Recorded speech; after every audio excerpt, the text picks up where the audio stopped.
Anyways, Anyways, yeah. but yeah, because like I've worked with directors who are very by the shot list because they just know.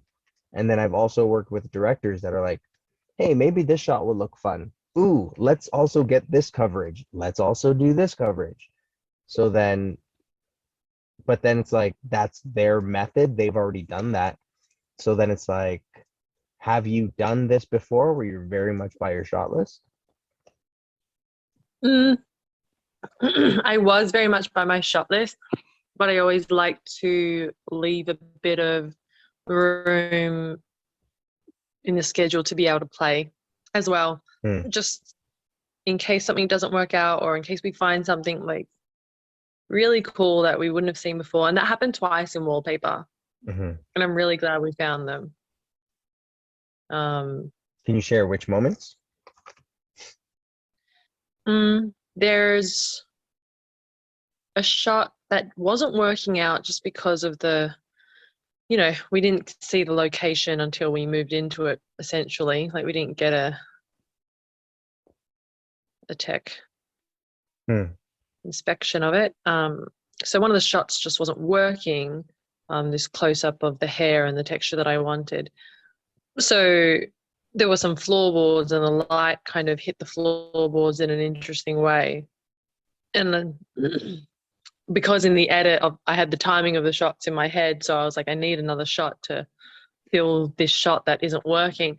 So we ended up filming the floor and like getting her feet like getting out of bed and just like walking into frame and then walking out. Hmm. And it worked really well. Like it looks great. You can see the texture of the floorboards in it.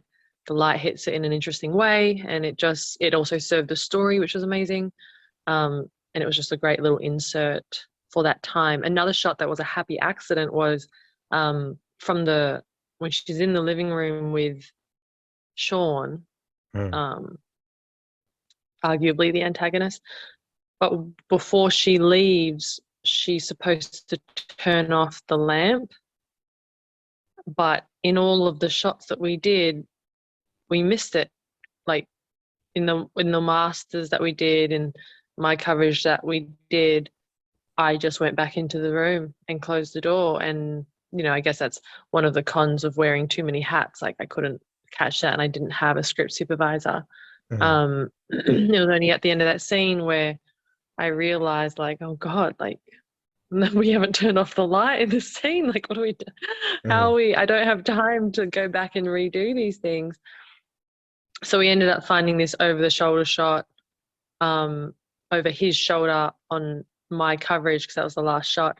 And then I walked out of frame and we stayed on him. And then I turned off the light. So I had to sacrifice in the edit seeing her go back into the room. But like we can hear the door. We know she goes back into the room. Like don't need to see it. But we had this beautiful over the Hmm. shoulder shot of him. And then the light went off. And then it just looked really eerie because It the went other off on lamp was his still on. face. So he just became, yeah, and he just became this like big silhouette in frame. And it was just like amazing.